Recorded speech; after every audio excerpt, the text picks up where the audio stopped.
선지자는 이사야, 에레미야, 예스겔 선지자와 함께 대선지자 네 사람 중에 한 사람입니다.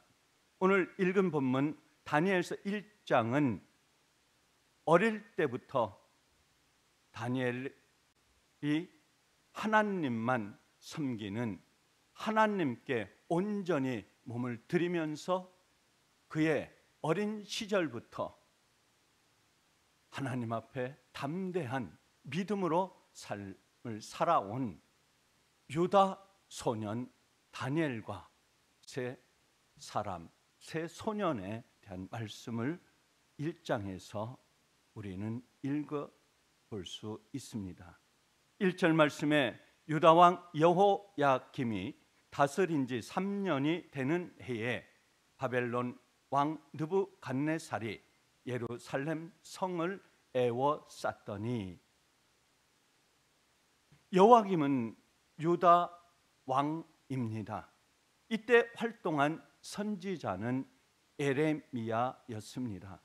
여호야김이 유다 왕으로 즉위한 해는 BC 609년이었고 3년 후인 606년 바벨론 느부갓네살 왕이 예루살렘을 쳐들어와 예루살렘 성을 전체를 에워쌌다고 1절 우리에게 말씀하고 있습니다. 2절 말씀에 주께서 하나님의 전 그릇 얼마를 느부갓네살 왕의 손에 넘기심에 신할 땅 자기 신들의 신전에 가져다가라고 말씀하고 있습니다. 유다를 침공한 바벨론의 느부갓네살 왕은 예루살렘 성전의 기물들, 예루살렘 성전에 있는 하나님의 물품, 하나님의 물건들을 가져다가 어디다 갖다 놨다고 했습니까? 바벨론 느부갓네살 왕궁 바벨론 신전에, 예루살렘 신전에 있는, 성전에 있는 그 기물들 모두를 가져가 우물 창고에 옮겨 놓았다고 말씀하고 있습니다. 3절 4절 말씀에 이스라엘 자손 중에 왕족과 귀족 몇 사람, 왕궁에 설만한 소년을 데려오게 하였고 갈대아의 학문과 언어를 가르치게 하였음에, 느부갓네살 왕은 포로로 잡혀온 유다 자손 중에 왕족과 귀족 중에 몇 사람을 뽑아 왕실에서 특별 교육을 받게 했던 것입니다. 바벨론 왕실에서 특별 교육을 받게 한 이유는 무엇입니까? 그 어린 소년들을 데려다가 장차 무엇을 가르치고 무엇을 그들이 세뇌시켜 그들을 사용하려고 했던 것입니까? 바벨론의 학문과 언어를 가르치게 하였습니다.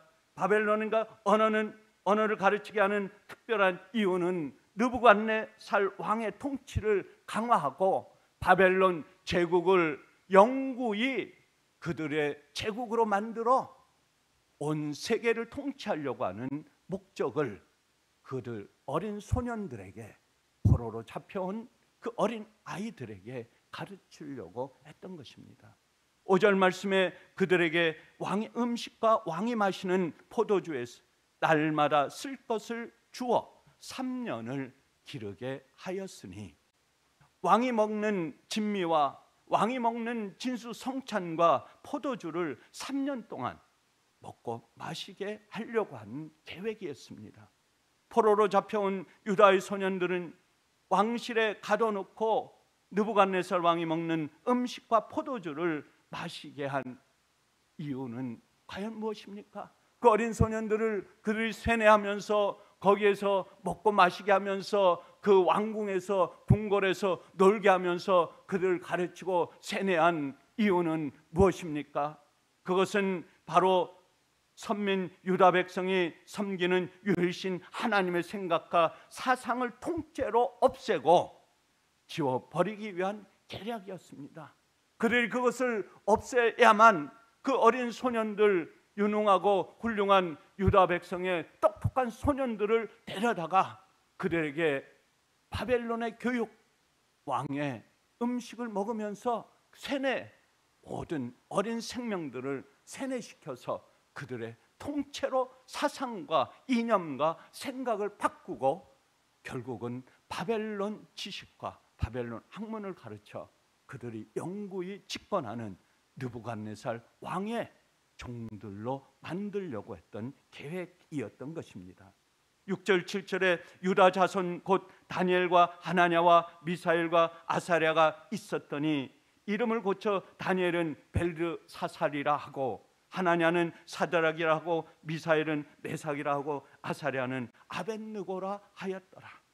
유다 자손 포로 중에 다니엘, 하나냐, 미사엘, 아사랴 네 소년을 데려왔고 이들의 이름을 다니엘은 벨드사살, 사드랑, 메삭, 아벳느고로 이름을 완전히 고쳐 마치 일본 제국주의 우리의 선조들의 이름을 고쳐 말살하려고 했던 그 계획과 같은 이러한 계략을 바벨론 왕 느부갓네살은 이어갔다는 것입니다.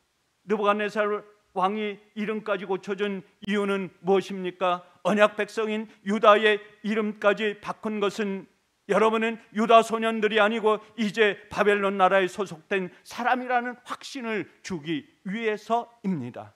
그러나 다니엘은 이름을 바꾸지 않았습니다. 오히려 자신의 이름을 더욱 강조하여 사용했습니다. 나는 유다 자손입니다. 하나님의 백성입니다. 하나님의 사람입니다. 나는 더 이상 유다의 자손으로서 삶을 살아가지 않을 수가 없습니다. 오로지 하나님만 섬기는 유다 백성이고 유다 사람이고 바벨론의 사람이 아니었습니다. 바벨론으로 잡혀왔고 포로로 잡혀왔지만은 나는 느부갓네살 종이 아닙니다. 바벨론의 종이 아닙니다. 바벨론의 사람이 아닙니다. 그는 강조하여 외쳤던 것입니다.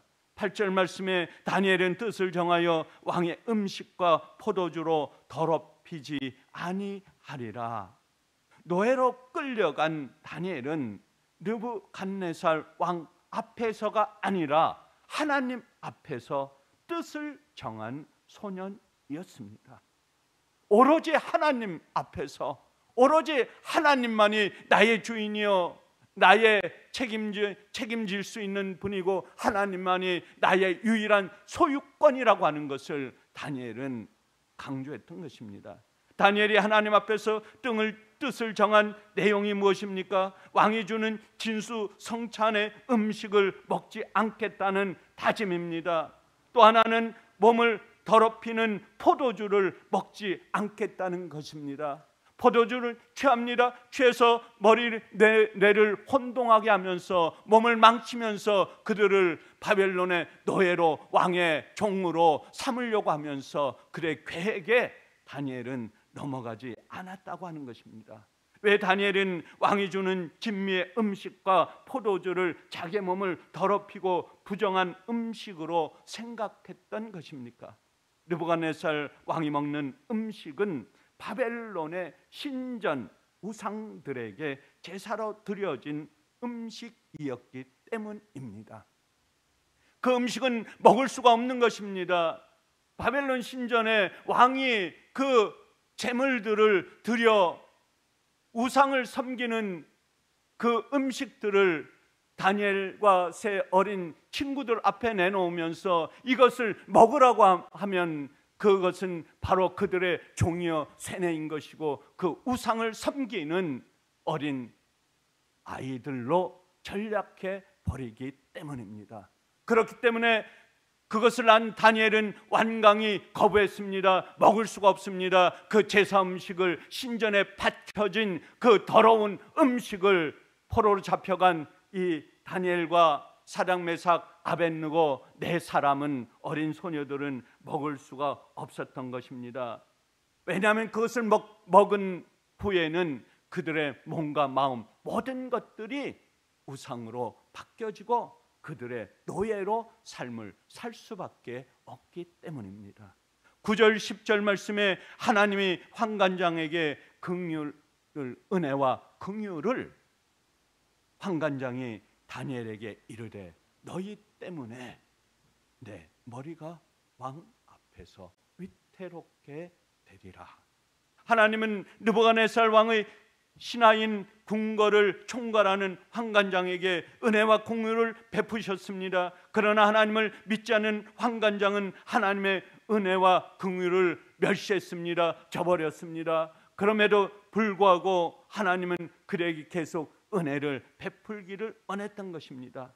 왕의 명령을 따르지 않는 다니엘과 세 친구들에게 환관장은 너희들 때문에 환관장인 나는 궁궐에서 쫓겨나게 생겼다.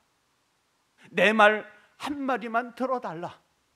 왕에게 쫓겨나지 않게 해달라.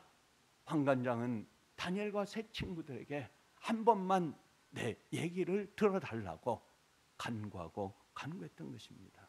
11절, 12절, 13절에 다니엘과 세 친구를 감독하게 한 자에게 다니엘이 말하되 당신들의 종들을 열흘 동안 시험하여 우리의 얼굴과 왕의 음식을 먹는 소년들의 얼굴을 비교하며.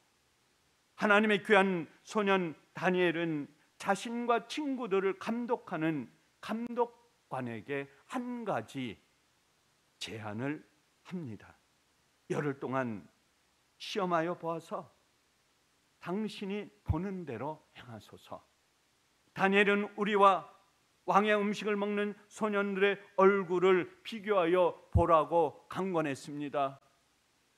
나는 제사 음식, 신전에 바쳐진 그 음식을 먹을 수 없다. 하나님의 사람이다. 하나님의 어린 종들이다. 그리고 이 바벨론의 포로로 잡혀왔지만은 너희 나라의 종이 될 수 없다. 하나님을 거부할 수 없다. 오로지 하나님만 믿으니 너희가 다른 소년들, 다른 포로 잡혀온 사람들을 데려다가 왕의 진미를 먹이고 그들에게 좋은 교육을 가르치고 그것을 해서 우리와 그 소년들을 한번 비교해봐라. 열흘 동안 우리를 시험해봐라. 우리보다 그들이 더 좋으면 얼굴이 좋고 학문이 뛰어나고 그들보다 우리가 못하면 우리가 그 이후에는 순종하겠다. 그런 말씀을 하고 있는 것입니다. 14절 15절 말씀에 열흘 동안 시험하였더니 왕의 음식을 먹는 다른 소년들보다 더 좋아 보인지라. 환관장이 보낸 감독관은 하나님의 소년 다니엘과 사드락 메삭 아벳느고와 왕의 진미를 먹은 소년들을 10일 동안 비교했던 것입니다. 결과가 어떻게 나왔습니까? 왕의 음식을 먹는 다른 소년들보다 좋아 보인지라. 다니엘과 세 친구의 얼굴이 비교할 수 없을 정도로 좋아 보였습니다. 포로로 잡혀온 다니엘과 세 친구는 왕이 하라는 대로 하기만 하면 궁궐에서 최고의 권력과 부를 누리고 살 수 있었지만 오직 하나님만 의지하고 유다 자손의 신앙을 지킨 다니엘과 세 친구였던 것입니다. 다니엘의 신앙은 어떤 신앙이었습니까? 다니엘은 과연 그 포로에서 훌륭한 교육을 받고 왕의 진미를 먹고 궁궐에서 떵떵거리고 잘 살 수 있었음에도 불구하고 그 거부한 이유는 무엇입니까? 그의 유일한 생각은 무엇입니까? 어떤 신앙을 갖고 있었던 것입니까? 다니엘은 순교의 신앙이었고 오직 유일신 하나님 외에는 다른 어떤 신도 섬길 수 없다고 하는 그의 신앙 고백이었던 것입니다. 누가복음 9장 5절 51절에 예수께서 승천하실 기약이 차감해 예루살렘을 향하여 올라가기로 굳게 결심하시고 예수님께서 예루살렘에 올라가시면 잡히시고 죽는다는 사실을 아셨습니다. 그러나 그 아신 주님께서 예루살렘을 향하여 올라가기로 굳게 결심했던 것입니다. 그것은 무엇입니까? 그 결심하신 이유는 무엇입니까? 거기에서 기도하고 인류를 위한 대속제를 맞이하면서 예수님께서 온 인류의 구원의 주로 오신다고 하는 그 확신을 가지셨기 때문에 그 곳으로 올라가시며 주님은 기도하셨던 것입니다. 오늘 새벽을 깨우고 하루를 시작하는 예루살렘 교회 온 성도가 어떻게 삶을 살아야 하는 오늘의 시간입니까? 이한 새벽 무덥습니다. 오늘 하루도 40도를 도는 떼약볕입니다. 그 공간 속에서 우리는 삶을 살아가야 됩니다. 예수님께 온 성도는 그 시간들을 맞이해야 됩니다. 세상 사람들은 놀고 마실 수 있습니다. 좋은 환경을 가질 수 있습니다. 좋은 시원한 곳에 있을 수도 있습니다. 그러나 하나님의 사람, 하나님의 백성, 하나님의 종들, 예수사랑교회 온 성도들이 오늘 하루의 삶을 살아갈 때 세상 속에서 어려움을 겪습니다. 무더위를 맞이합니다. 또한 세상 속에 많은 사람들과 접해야 됩니다. 그 속에서 우리가 삶을 살아갈 수 있는 유일한 것은 바로 다니엘과 세 친구들의 온전한 믿음, 이 신앙을 갖고 오늘 하루도 세상 속에서 힘있는 삶, 승리하는 삶으로 살아가시는 예수 사랑교회 온 성도들 되시기를 주의 이름으로 간절히 축원합니다. 감사하신 아버지 하나님, 오늘도 아버지 하나님 다니엘서 1장을 통하여 하나님의 사람, 하나님의 종 다니엘과 세 친구를 통하여 오로지 신전에 바쳐진 그 음식을 먹지 아니하고 궁궐에서 베푸는 느부갓네살 왕의 바벨론의 학문을 거부하고 오로지 나는 하나님만, 오로지 유일하신 주님만, 여호와 하나님만 섬기는 다니엘의 신앙처럼 오늘도 세상 속의 삶을 살아가는 예수사랑교회 온 성도들 삶, 오로지 주님만 바라보며 이 더위를 물리치게 하옵시고 주님만 바라보며 세상 속에 어두운 모든 것들을 물리치며 오늘 하루 삶도 승리의 삶으로 우리를 인도하여 주셨기를 우리 주 예수 그리스도의 이름으로 간절히 기도드리옵나이다. 아멘.